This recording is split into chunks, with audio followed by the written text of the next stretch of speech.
Perfect. So welcome, everyone. We are going to start our December Westwood Recreation Commission meeting. It is now 7:05 and I'll call the meeting called to order. So now I'm just following off the memo that we have here. Public comment. So let me just add that it's December 19th as well. And there was one other thing that I wanted to just, did you mention that this is being recorded and will be posted to the Westwood Media site tomorrow at some point? Perfect. Okay, so now do we call in public comment? Yep, we have one person in the waiting room. If you wish to speak, please raise your hand and we will allow you to speak, which at this point I do not. Oh, there we go. Okay, so please remember to state your name and address.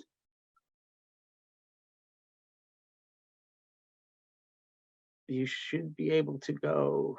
Liz, you're on, Liz. Perfect. Liz Poland, 58 Juniper Ridge Road.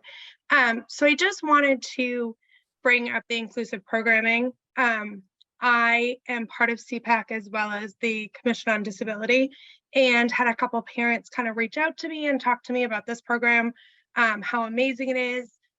Their kids have been able to participate, which I think is amazing and wonderful. So I wanted to say I appreciate that this program is there, but I am a little disappointed to hear that the winter session, the ages changed, and quite a few participants that were in or wanted to join, unfortunately, are not able to join anymore. So I reached out to Joe, and I know a couple of people have reached out to Joe about the disappointment of this. I think we were making progress. You guys were moving forward, including the kids that wanted to participate and really needed this inclusive program. And unfortunately, the age range changed to include 2 to 4 and 5 to 7, which I think is going backwards. Unfortunately, you are now excluding children ages 7 to 10 that who did participate or wanted to participate. So just wanted to express my appreciation for that program, but then also the disappointment of kind of changing the age range to exclude these children now.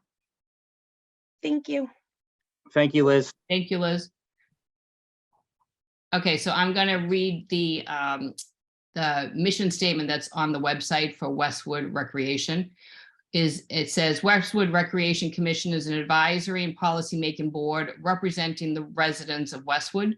This board consists of residents appointed by the Board of Selectmen, advises and supports the year-round department programs, activities, and community events. The Recreation Commission also assists the department with the management and use of fields and recreation facilities on town sites. The goal of the commission is to ensure that the department provides diverse programming that stimulates physical, social, creative, athletic, and educational development. So we'll take what Liz has offered, and it's going to be noted, and then we support the Recreation Department and their programs. Okay, moving on. So we have consent to the agenda. So I am going to ask people to, I'm going to go around and ask everyone to consent to the agenda for, to approve. First, we're going to consent to the agenda for tonight, Rich, and then we approve the minutes from November. That's right. You want to do the consent. We want to just vote to on the agenda, and then we'll do minutes.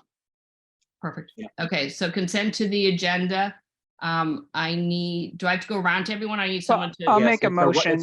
It's a roll call. It's a roll call vote. Yes. While we're on Zoom, it needs to be roll call. When we get back together in person, it can be.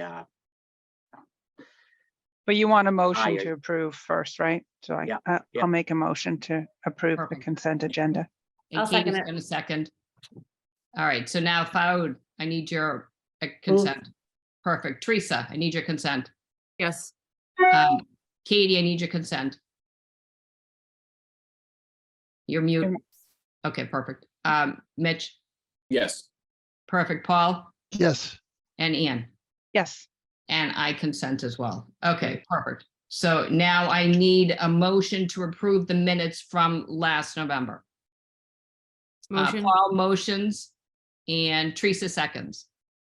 So I need Fowd, you approved the minutes from November. Approved. Teresa, Yes. Katie, Yes. Mitch, Yes. Paul, Yes. Ian, approve. and I approve Sheila Moylan. Okay, perfect. Now we have monthly report. Yep, so I'll just give a couple highlights. If anybody has any questions about this, please feel free to ask. Usually I highlight this in advance of the meeting in preparation for it, but unfortunately today I got a little sidetracked and didn't get a chance. So I'm just going to scan through it. There are a couple things that I wanted to highlight.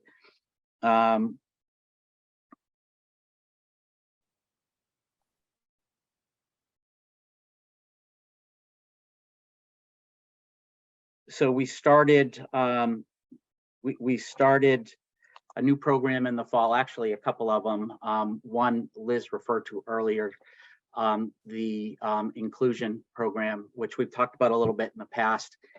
And generally speaking, it was pretty successful. We had a couple of issues, one with the contractor, which we've worked out through discussion with the owner of the company that runs it. And the last two sessions, we had very, very low participation, which is unfortunate, but generally speaking, and you heard comment that it was well received, which is good. Secondly, we started a what we're calling side by side kids night out, which is run at Wentworth Hall on Friday nights. We ran our second one just last Friday, and it's intended to bring kids together in an inclusive environment and give caregivers a few free hours to go do whatever it is that they want to do. So they have been going well, and we will continue those into the winter as well. So those are just a couple of new things that we started this fall, which is we consider to be a positive step forward. We have found a new boot camp instructor, which is great because we've had some turnover in that area over the past year or so. And so we'll be able to start continuing those in the winter as well, which is nice.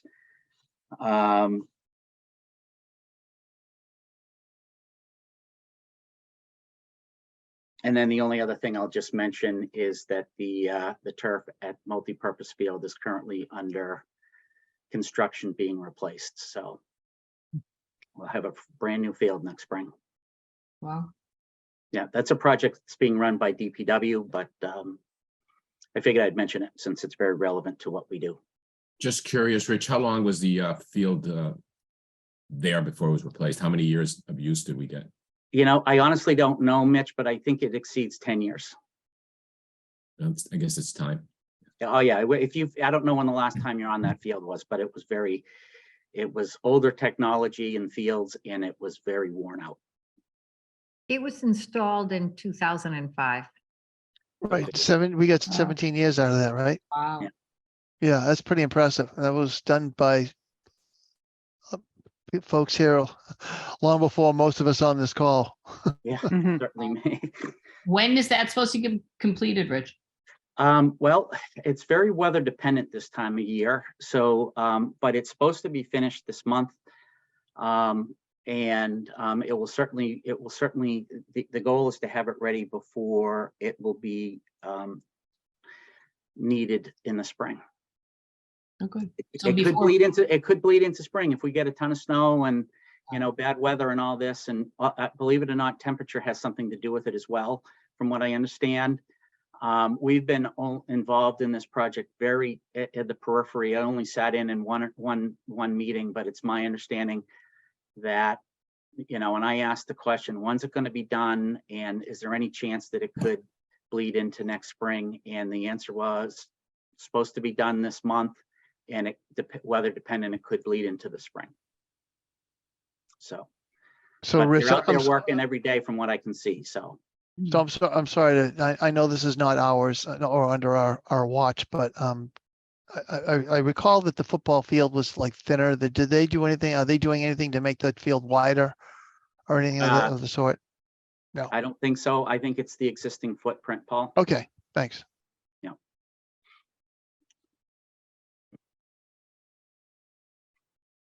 Okay, so that's all. Those were just the highlights that I had from the monthly report. I didn't know if anybody had any questions about anything else that's on there.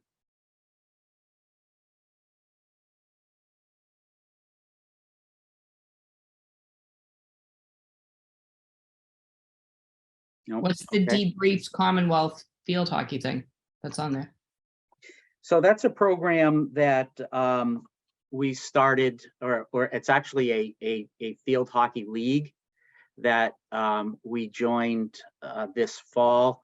This was an effort led by Joe Bertoni, the program manager, working with a volunteer mom, and it was sort of an extension of the field hockey program that we ran last fall. Again, that was, brought to us by a mom, and it was very successful last fall, and so much so that they recommended that we join a league of other recreation departments all throughout, I guess you could call it the Metro West, and again, very successful. We fielded 2 teams of 2 different age groups, and it was so successful that we may even go to some lower ages next year. We'll see. That's still yet to be determined, but it was a lot of participation, and it was a lot of work. Joe did a very nice job working on that. We had to buy some equipment, and it required a lot of scheduling, and leagues are tough to run. They're not like a program where you prepare, you have an hour-long program once a week for 6-8 weeks or whatever. It involved traveling to other towns and scheduling referees and things of that nature. It's way more complicated than just running a program. So Joe did a nice job on this one. Cool. Okay. And it's one more sport that we're now involved with, and given the number of participants, and I don't have that number off the top of my head, but it was significant. 30, 50 easily. And so, yeah, we're excited about that. Rich, just curious, does this have any potential, or should it be eventually kind of managed by like a separate nonprofit youth league like all the other youth sports in Westwood? Is that under consideration? Because you guys run, soccer, lacrosse, softball, it's all done by separate groups. Is there any thought about that? We haven't discussed that yet, Mitch. It would be my preference. I mean, not necessarily to go down that route. I mean, I think that we're filling that niche nicely so far, and we'll see how it evolves over the years. But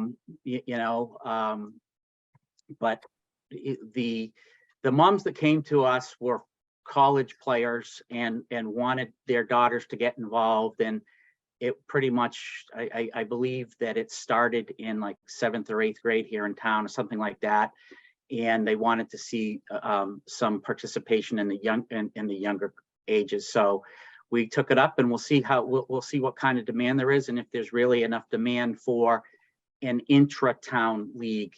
Right now, we fielded 1 team, and I don't know off the top of my head the age groups, but for this discussion, let's say it was 7 and 8 and 9 and 10, something like that. And they traveled to other towns came to us. So at this point, it appears as though it would be difficult to formulate a league, just given the number of participants, but we'll see how it grows. And, I think soccer has hundreds, close to 1,000 kids in town that participate in the youth soccer. We had 2 teams, and they were 2 different age groups that wouldn't compete against each other. So I don't think we're there yet, but fingers crossed, if it's that successful and we get all those enough participants, I suppose it could go that way. Can I add on to this real quick, Richard? Please. So my daughter Susie did participate in this program, and she's participated in since inception. Susie's currently in 4th grade. So next fall, she'll be able to join the 5th, 6th team. And then it's the 7th, 8th graders team. And if you have a chance on a Sunday in the fall, it's one of the most beautiful programs ever. All the kids are divided out by age. All the parents are involved. All the kids want to be there. There's not the burnout of kids on club teams or something else where kids are already out playing one another. Everyone's learning together, and the high school kids come and actually coach the girls. And then I know Susie's seen a few of the girls like at Target or Sephora, and she was enamored to see them, and they'll say, "Oh, Susie, are we gonna see you at practice on Sunday?" And it's this beautiful relationship between the high school team as well as interjecting them into the youth and showing them that everyone's learning at the same rate. It's a phenomenally run program, and Susie's out of her mind excited to leave soccer and to only do field hockey in the fall. So kudos to those parents. They did a spectacular job. It's outstanding.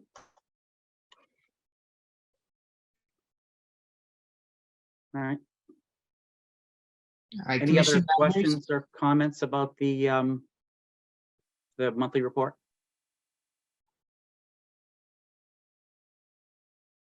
No? All right.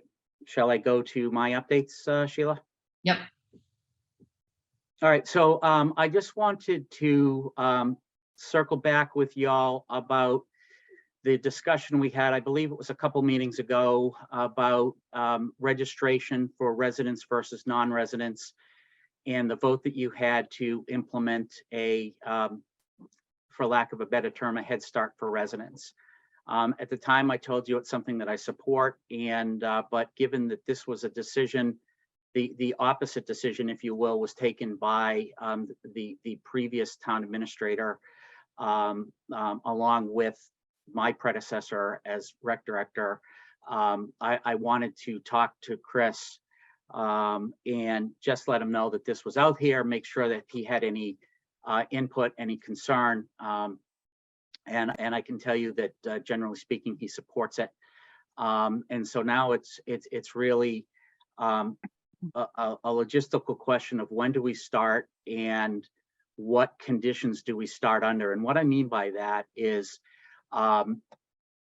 right now, in order to do so, it would be a manual process. And what I mean by this, and I don't want to get too far in the weeds, but it's important for you to understand how programming works in order to understand the challenge. When you get your brochure and you see this fall we had 65 programs, and most programs had multiple options underneath them. So it's easily double that in terms of number of classes. We have to go in and input all the data that you see in that brochure. And when you go online to register, we have to input all of that manually into our registration system. There's a lot of boxes that need to be checked for each program. There's easily either plugging in dates, checking boxes, plugging in times, probably 50 different fields per class that we have to enter. And that's not an exaggeration. One of those boxes is a resident it allows or prohibits non-residents from registering. So that's part of the setup process that we do. And if you notice, for those that register for our programs, if you notice, usually about a week before registration starts, we start loading them, and it takes us all week to do it. So one of those boxes is the resident, non-resident box that we check, allowing both residents and non-residents to register, because that's how we've always done it. What we would have to do is we would have to uncheck that box, basically allowing only residents to register on day one.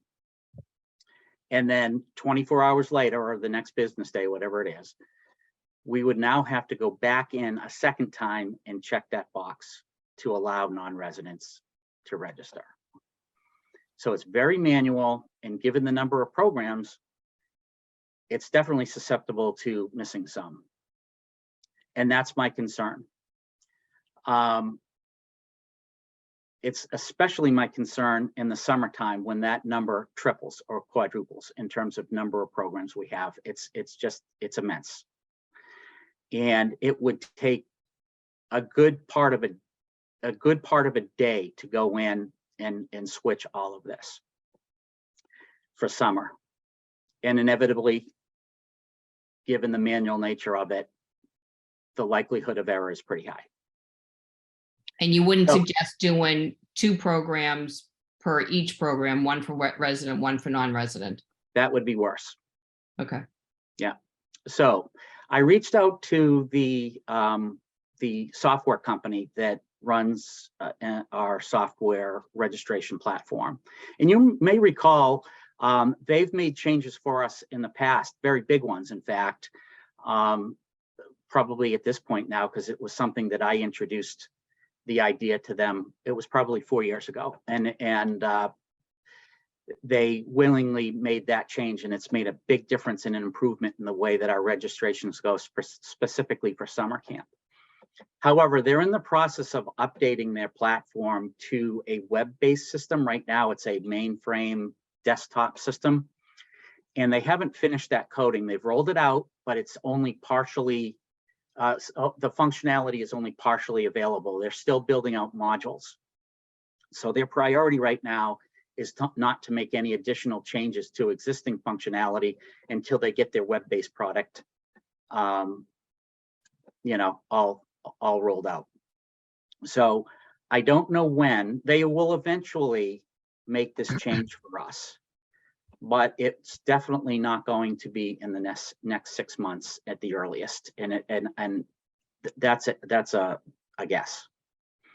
All right. So the question is, and I'd love to hear your feedback, that we basically have 2 choices: to commit to doing this, which pretty much everybody's supportive of, but operationally it will be extraordinarily challenging, or we wait, because we've been doing this now for forever, the way that we currently do it, and wait to see how the software company's development for their web-based product continues, and wait for an automated solution.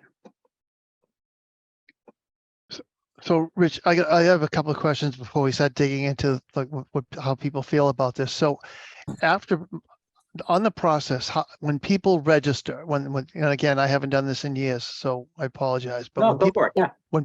when people register, are they automatically pushed into enrollment and they are in and that's it, or is there some kind of process where afterwards we handle, where we manually have to do something and take a look at the list and then we send out a confirmation letter? No, Because they're automatically enrolled. Hold on. All right, so they're automatically enrolled. Yep. So the only reason I'm saying that is that if that's easier or a smaller change, that could be an option. But apparently it's not. That would be more work, and I would advocate against that, to be honest, Paul. If we Okay. had to go through every registration and effectively approve it before it became official, and that would have Yeah. financial implications, that would be even more work. Sure. So I'm not suggesting that. What I'm suggesting is that the highly desired courses, the ones that before you sent this out, that course is going to be filled up, right? That after all the years you've gone on your trending and what's going on. Sure, So we have a good idea of the Right. the programs that are the most popular. Sure. So of those programs, how many of them do you think you have every session? Is it 10? Is it 5? Is it 3? How many is it?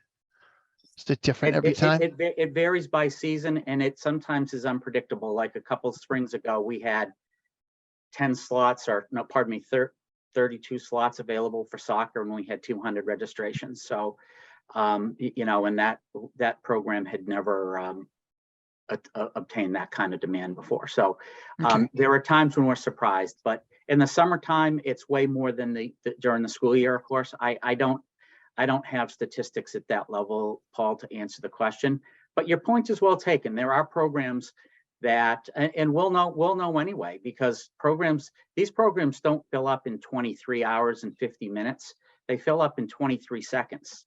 Okay, and so we would know long in advance which ones already have wait lists and stuff, and at that point, we could do those ones last if a wait list already exists. So Sure. it could be managed, but Yeah. it. I'm just thinking, I'm just trying to think of, of ways that we can satisfy the Westwood residents over non-Westwood residents. Hey, Rich, the software company, did they imply that's a feature that makes sense for everybody on the platform, or they were doing it as a kind of maybe a favor to us, maybe in 6 months? What was their tone? Good question. Yeah, so they recognized that it would be a valuable feature. And they did offer that if we wanted to pay for the coding, that it might move it up the development list. And now I still need to submit the request. And when they get to it, they will analyze the cost and give me a time frame. Haven't done that yet. So I don't know, but they certainly saw the value in doing so.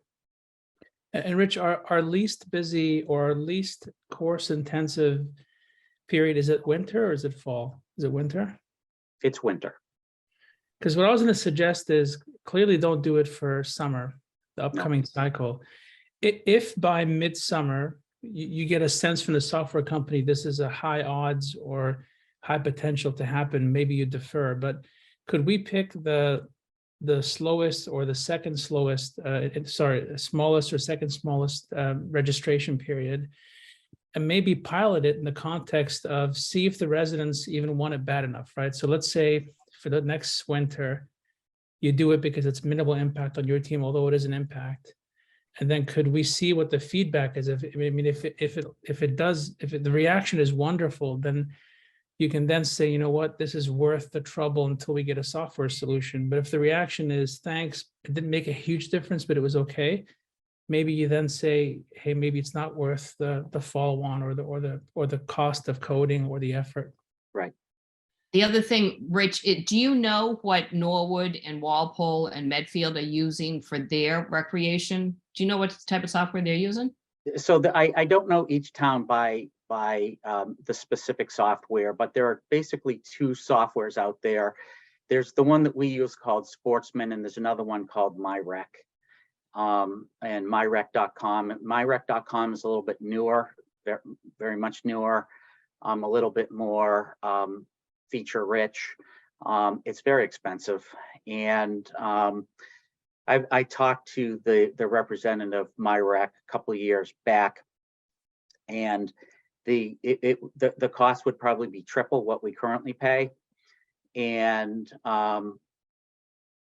it would be a significant transition. And I basically said that we weren't ready to consider it, given the amount of effort it would take to transition to the other. But if you find out that there's other towns in our vicinity that wants to do resident versus non-resident, we could hook up with them and instead of us absorbing the cost to do it, if they're using the same software that Westwood's using, we could go in as a group to say, you know what, there's 6 of you guys, let's all try to figure out how this will work. Yeah. But if the other towns are not separating resident to non-resident, it might be something we would pull back on. Yeah. I don't have those statistics. I've been spending a lot of time talking to other towns about what they do with inclusive programming. I can tell you that until I have any kind of quote from software, I would, because if they say it's a $2,000, I'm not, that's okay. It's So nothing. yeah, I wouldn't, I don't know what they're going to say. I'm just saying, but the point being, if it was a small number, I wouldn't bother. I would just absorb the cost. If it meant that they would do it much sooner. But the truth of the matter is, the tenor of the conversation was that they're really not doing any enhancements right now until they finish their build out of their web product. And she wasn't able to give me any kind of a time frame. So the point is, I just don't know. I have no insight, no clarity as to when this is likely going to happen. And I put in for about 9 months ago, I put in for an improvement in the way that they manage wait lists. And I have a great idea for them that would make it so much more efficient. And they love the idea, and they've heard from many other users that it's a very painful process, frankly, way worse than this issue. And they hadn't even responded to me yet on that request. And all they would do, and I reminded when I was having the conversation with them a week or two ago about this, and she's like, yeah, that's still on our list. It's a big pain point for a lot of users, and we're definitely going to deal with this. It's just a matter of when, right? So that's the reality of it, is that everything is you know, in a queue on hold until they build out they're trying to compete with MyRec, I think, because it's a web-based product, which MyRec is, and I think they're just trying to bring their system up to newer technology. So do you want to have a motion that we propose to postpone or delay it for like a year from resident to non-resident, and then look at it once the new software comes out? I think we have to wait for Rich to, aren't you gonna wait? Are they gonna tell you how much it costs, Rich, to do it, or no? I have to submit it, Paul. I haven't done, I have to write up the proposal. I haven't had time. That's It's okay. on my list, right? And so once I do, then I'll have to wait for their response. And I don't have any confidence as to how long that will take, given that I submitted one 9 months ago and I hadn't heard anything yet, right? So what I'm telling you is that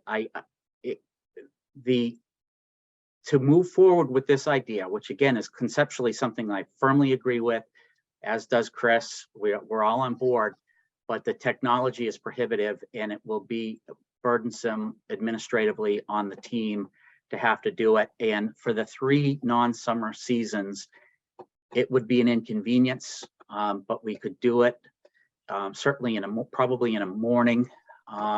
What really concerns me is the summer.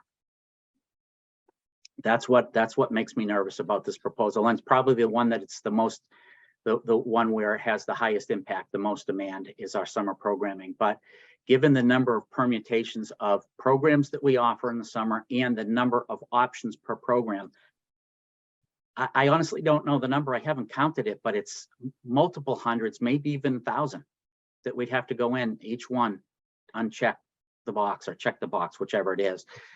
And that would be, you know, and it's not the only thing we have going on, you know what I mean? So on top of everything else that we have going on, you know, if we could just stop and that's all we do, it would take a few days.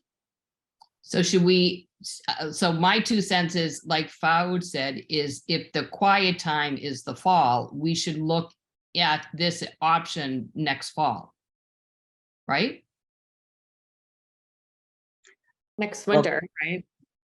Well, next fall for next winter. You can't just jump into the winter until we do some research plan for the winter, but start looking at it in the fall. Yeah. Might I suggest that we hold off on making a decision and wait for more information to come? I don't think we have enough information now to vote on anything. But we did take a vote, and the vote was to have the programs split so that residents get priority over non-residents.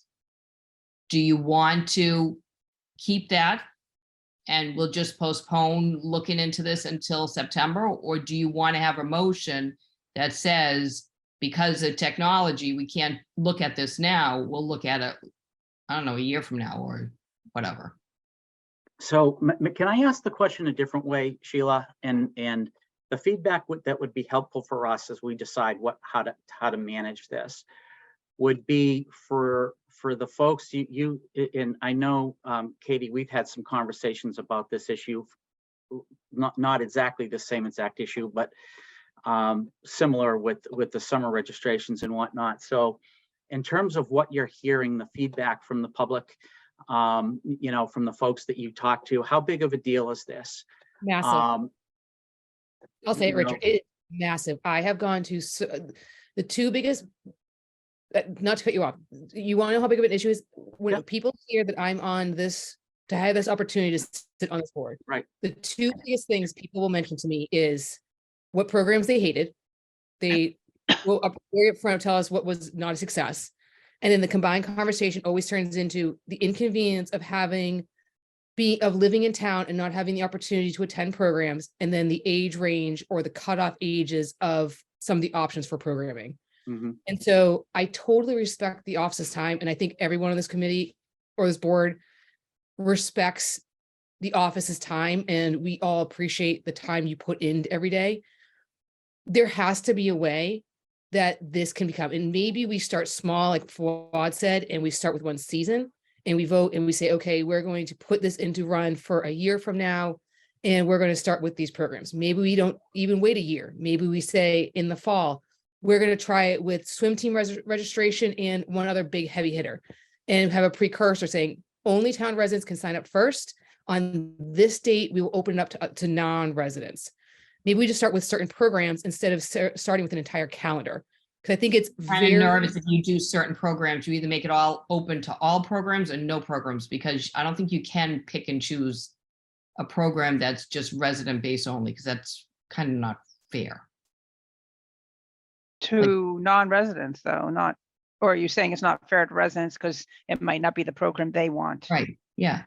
Okay. Well, no, I hear that, but I'm just thinking of what Fuad said, if we can start on a smaller premise and make the hard choice, pick two programs. These two programs, we're going to see how it would work if residents signed up first and non-residents had to wait, and see how long does it take to click, how long does it take to unclick, and grab that data on a smaller level.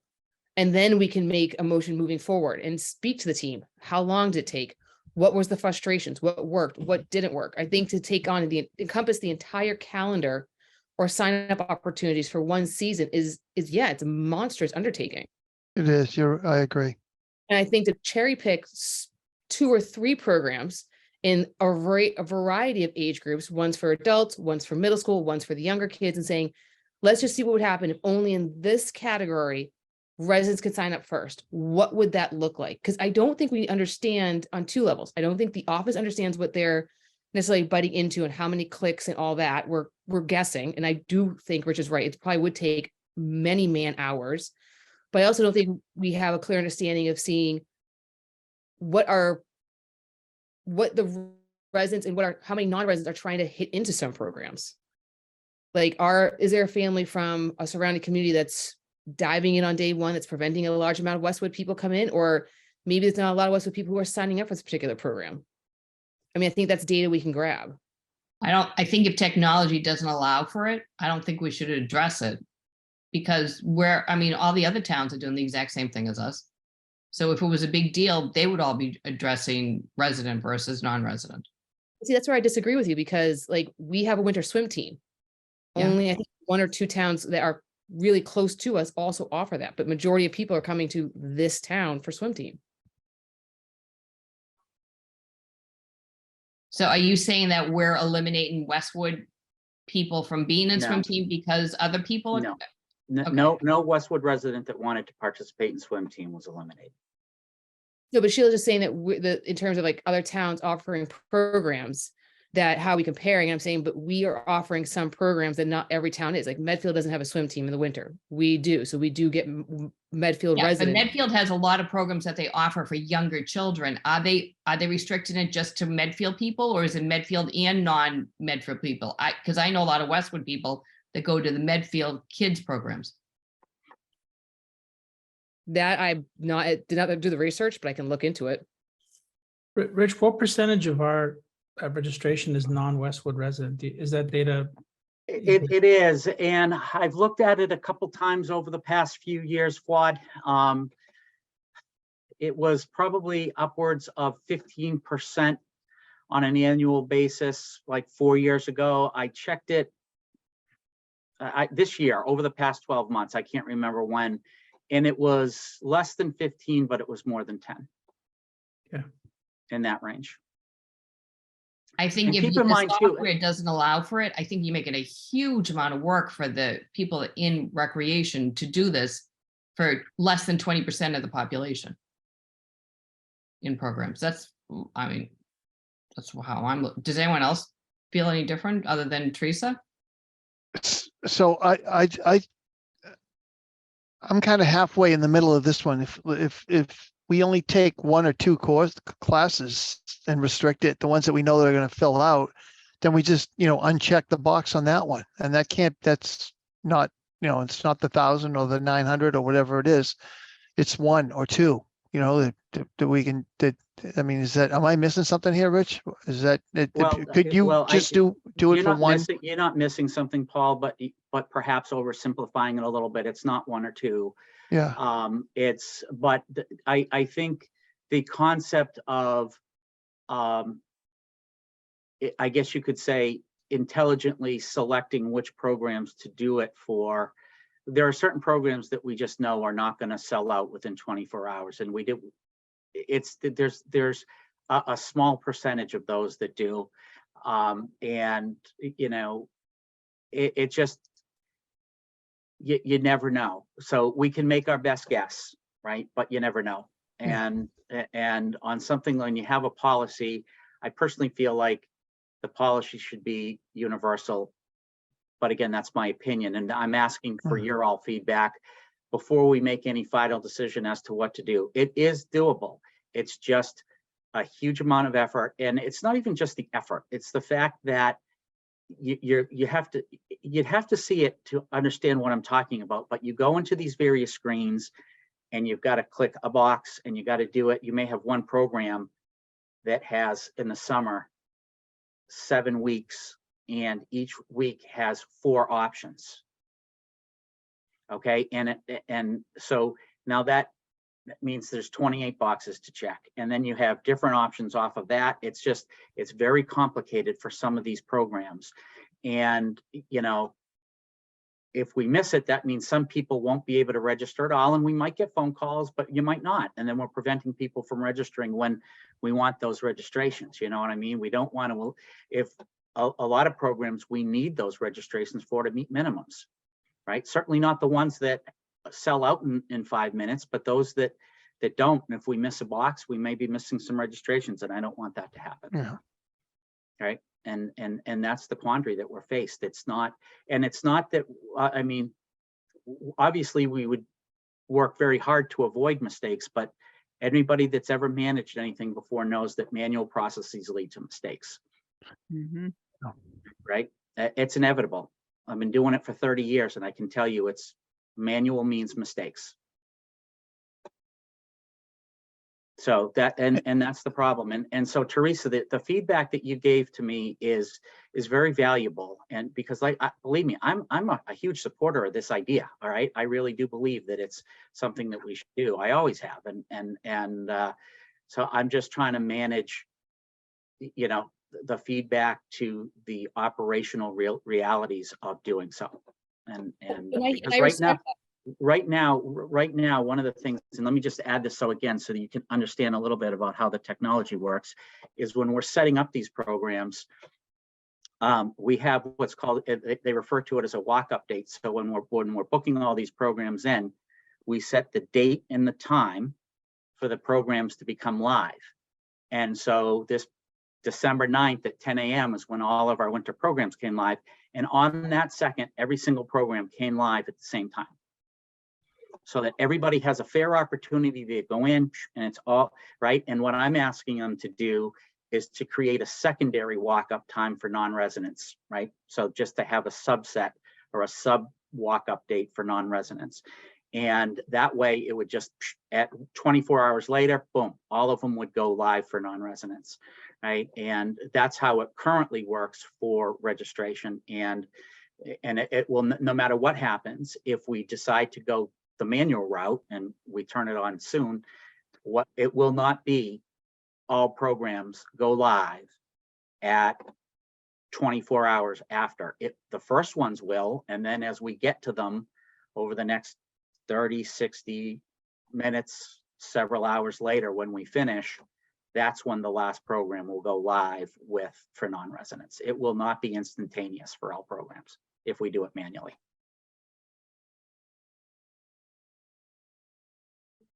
All right, well, let me do this then. Let me have some more conversations internally. I hope to, before the next meeting, we'll have and I don't see why this wouldn't happen at this point, have the submission to the software company.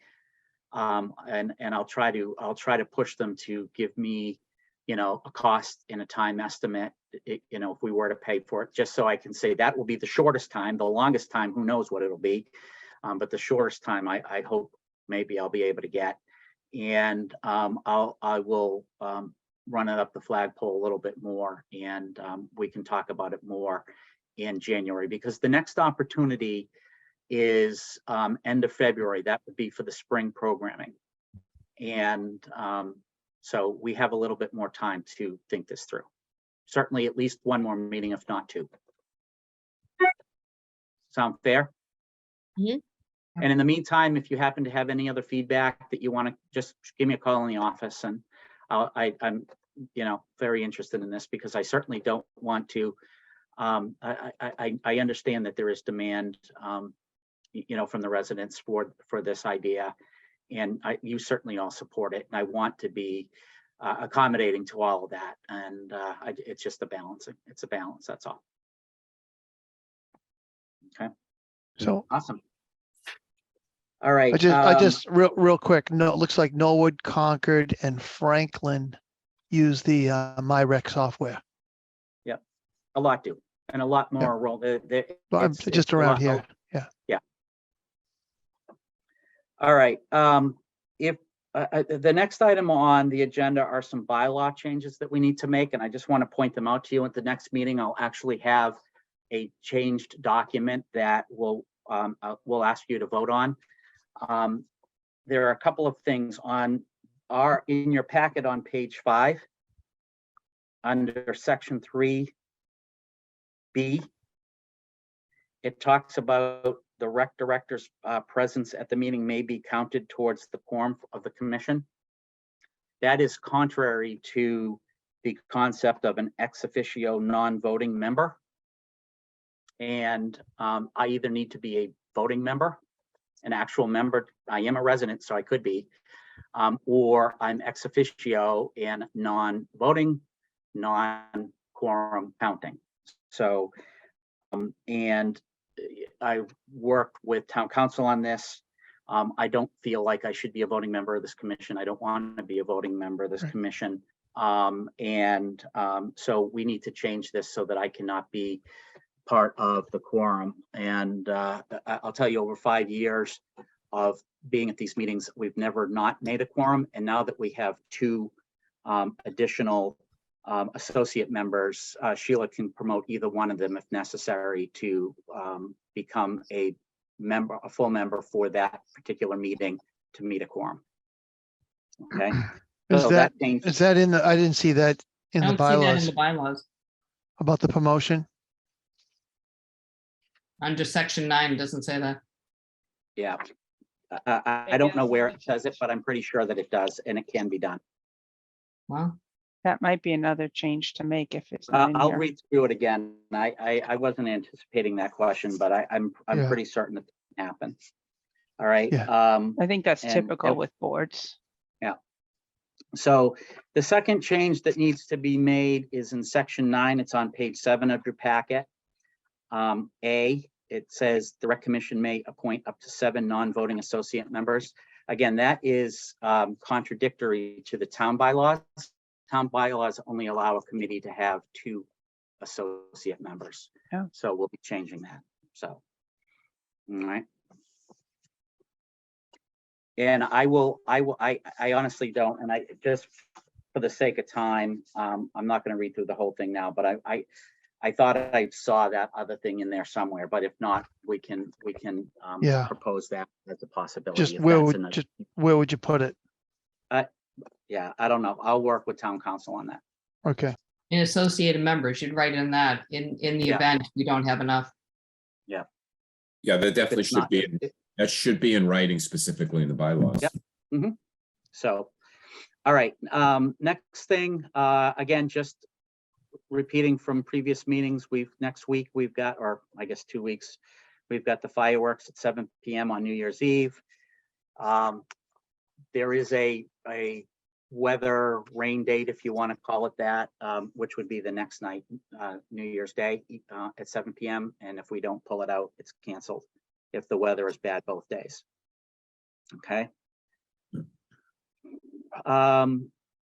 Let's see, the next item is winter registration update. I just want to, as we just talked about, we had our first day of registration for winter. And it was very strong. It was up 24% from the previous year, which was up from, forget about COVID, pre-COVID, it was up, I think, 100% from 2 years prior. So the numbers continue to grow, which is terrific. Of course, you know, we haven't even started, our first program yet for winter, and the number of registrations is just about 50 shy of the total, and we'll definitely make that up over the next, 3+ months as people continue to register for programs. So definitely going to continue to see growth in our programming, which is terrific. Do you have any closed programs now in winter registration? Yes. Oh. I don't know which ones they are, but I know we have some that we have waitlisted programs. Richard, can I just add something onto that? Yeah.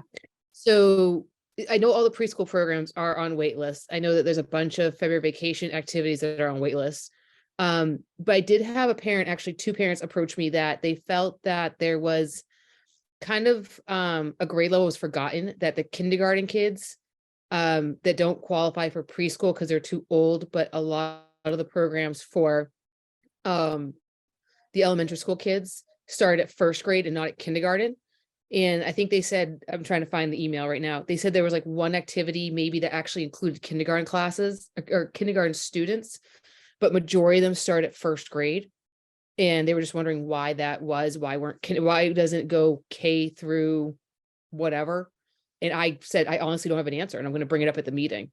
They were looking at different like sports activities for their child and said that from what they saw in the booklet, a lot of it started at 1st grade and not at kindergarten. Okay. Yeah, I don't know if there's, I don't have an answer for you on that one, Teresa. We'll look into it, but I don't at this time have an answer. Okay, it was brought up to me. I mean, they made a good But point. the feedback is useful, right? So again, the reason why is, again, what is useful to me is to hear that feedback, and that we'll use that feedback as we continue to, as we move forward in the future, about, and and I have no reason to believe that that's not accurate.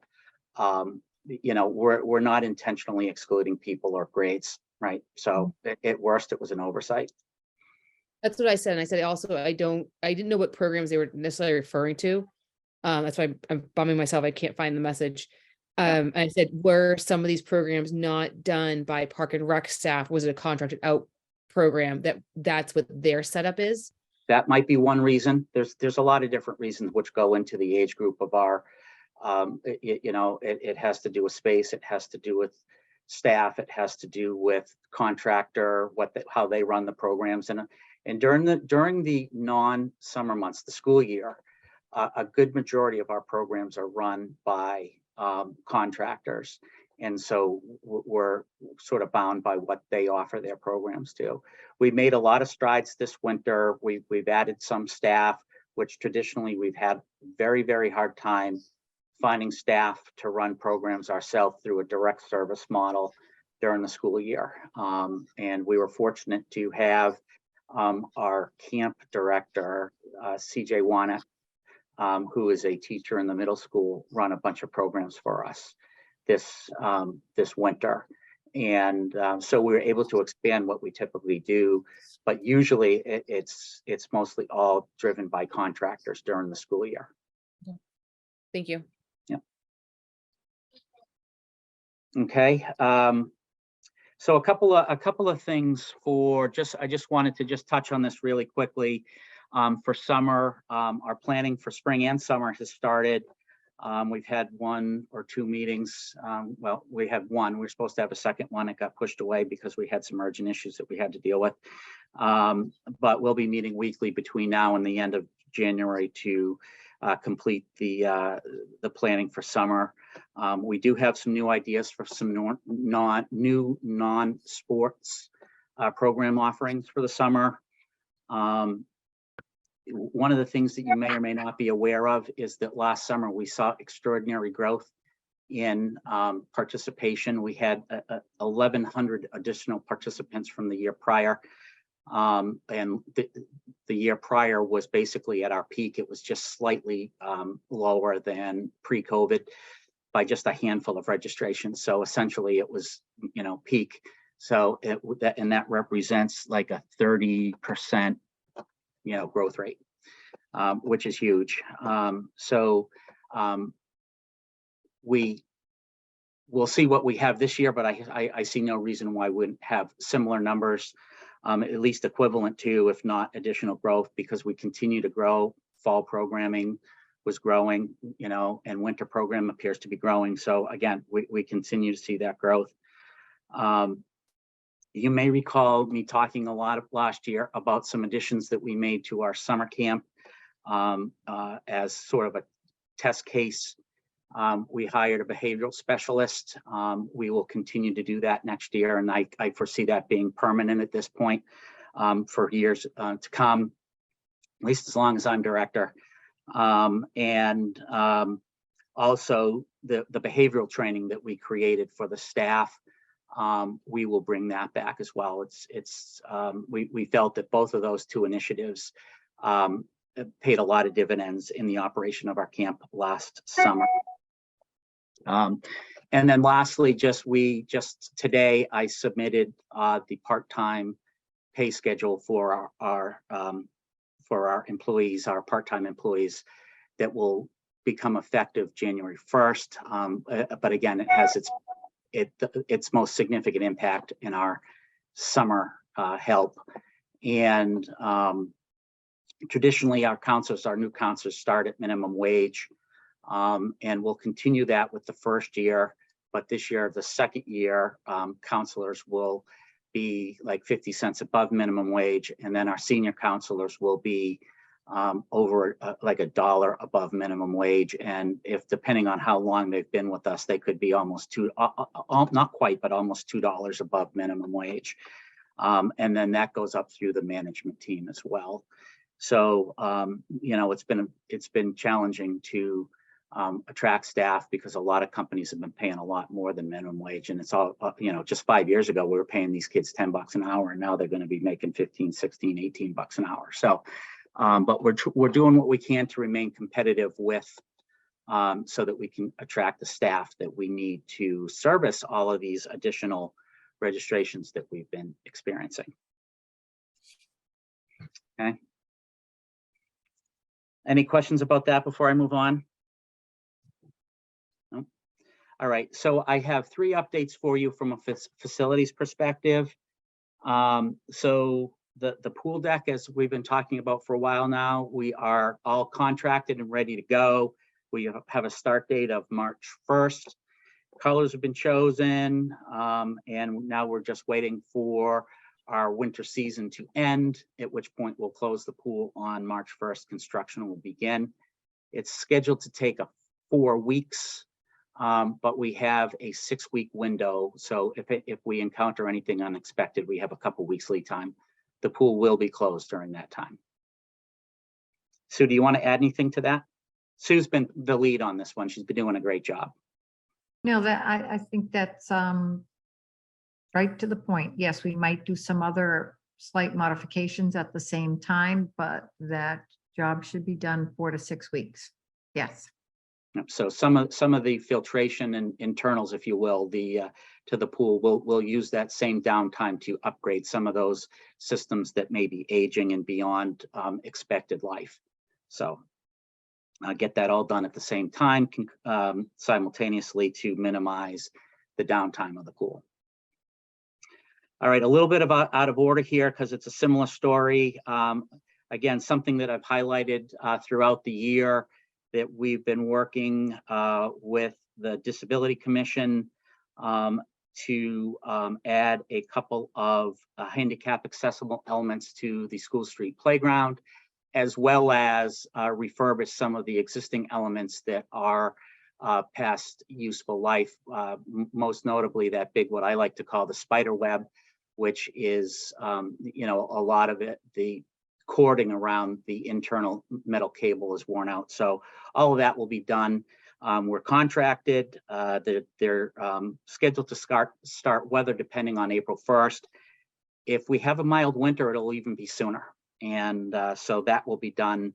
We're first on his build list for next spring.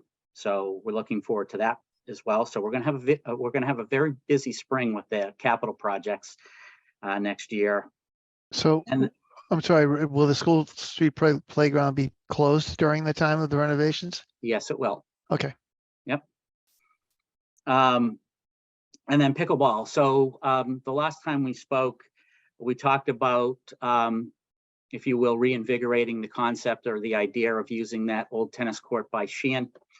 Now that the space by Thurston, between Thurston and the COA is no longer viable. And I spoke to Chris and he's on board. I worked with our GIS manager to get an overhead with where the property lines are. And to my surprise, the property line is actually, that is on town land. From the day that I began here, I was always under the impression that that was on school land, and that was part of what was slowing this down. So we have, I'm not exactly sure what that means yet, but we have a big meeting with a bunch of people on Wednesday to talk about what our options are. But the fact that it's town land is promising. And, you know, as of right now, we're moving forward with this idea. And I will definitely have more updates for you at the next meeting, but we're moving forward. That will be an interesting meeting. I wish you could record that one. Do we know how many courts we can fit in there? It's two, right? So at least 3, Paul. Oh, really? Okay, good. The courts that are there, and I'm going to use rough numbers. It's like 110 by 120. Okay, where the space that we were going to do by Thurston and the COA was 100 by 60. So this space is bigger. Oh, good. And so therefore I know we can get at least 3, okay, because both dimensions exceed the dimensions on the other site. But how it's configured, whether or not we can get more than that, I don't know. And once I know more about how real it is that we can move forward, which again, I currently believe it is, I will reach out to you know, vendors to start talking about how we could configure it and how many we could get. Can we get more than 4? Could get more than 3? Can we get 4? Can we get 5? Whatever the number is, right? And so you know, we just learned last week that the land was on town land, not school land. And so what that means and what, you know, what that means in terms of what we're willing to put into it, I don't know, but at a minimum, it sounds like what we talked about by putting a skim coat of concrete on, paint lines, so that we have a temporary facility until some other things in town play themselves out. We have better visibility, so that in the event that that space is ever used or needed for, say, a Sheehan redo, we would not be tossing away a huge chunk of money. Okay, so I'm psyched about this. It's just I'm not letting this one go. I'm going to keep battling forward until we get an answer on this, until there's just no options left. But okay. Thank you. All right. Great. All right. So that's all I had on the agenda today. Sheila. Okay. So next meeting is proposed. Oh, hold on. Other items not reasonably anticipated? Before we go to next meeting? Item number 6. On there, Paul? Yeah, I just have something to say. I've seen a couple of things. What's the name of the area over by that building by the CVS there over in Islington? What's that called? What, the Wentworth Hall? Yeah, the Wentworth Hall. There's been a couple of celebrations, Rich. I don't know if I've talked to you this before or whatever, but I see a lot of the town members being present at that, and I see the Recreation Commission, like the Wentworth Hall, they were, Recreation Department, his name is on the plaque. But I don't recall seeing anybody at those being there. I know it's usually a tough time of day, but it's good exposure for the Recreation Commission. I know the chair of the Recreation Commission is supposed to be invited to these events. I know, Rich, you're supposed to be invited to these events. I just didn't know whether that was happening. And whether there's an interest for getting that invite and being present and showing, hey, here we are. We're with the Recreation Commission, we're players in the town here, just to give us. Most of the people that were there, though, was the school committee that was there. I saw some. Well, I mean, it was a while back, and it was in the paper. It was like the selectmen, the town, Chris was there for, a few other people were there. Like I say, and I saw something else, and I wish I could remember what it was that just happened a couple of months ago, where there was some activity, and there was a bunch of town people. It was at the library. I don't know if anybody can remember seeing that. Someone was retiring. What's that? Yeah, and Someone so was retiring. that's right. It was a retirement. It was probably for the dedication, Paul, of the building. I was Right. there. Okay. I didn't manage the invite list. I don't know who I could have, I suppose, brought this to your attention. I did not do that, and No. I was invited and I went. And Yeah, so I'm not saying, like whether it's right or wrong. I'm just saying, Yep. We do, we volunteer our time. Rich, you do a lot of extra work for everybody here. Sue's here, this group right here that I'm looking at does a lot for the town. And I think that, having our faces or someone's face from the recreation, front and center with all the other folks would be nice. And again, maybe I'm, looking for pats on the back for our group, but I certainly, like Sheila. No, I agree. and There should be Rich a would be there. representative. If there's a town event going on, there should be someone from the rec department representing the rec department. I thoroughly agree with you on that, Okay. Paul. 100%. So I don't know how we go about that. Maybe, Rich, you can find out who we need to talk to, and maybe Sheila, you can talk to whoever that person is, and or Rich, you can talk to whoever it is, but it would be great for us. It really would. Well, I would love each one of us to attend one of the events if they had time, just to put your hand out there to say, this is who I am. Yeah. yeah, okay. So I'm sorry, I didn't get that on the agenda, but I just wanted to make sure I got that in today. Okay. Nope. Thanks for that, Paul. You're welcome. And that's all I have. Anyone else want to put out anything on there? Go, Katie. I just have a quick question. Is there any reasoning behind why ages were changed for the inclusive programming? And we can talk about that next time, but I just wanted to put that out there as a. Yeah, so there are, of course, we don't make decisions randomly. We've reviewed it. I have talked to the program manager who made that decision. I reviewed that with my manager and her manager, and we're comfortable with those reasons. But there are reasons that can't be discussed. Well, it's not that they can't be discussed. It's just a matter of who's managing the rec department. Okay.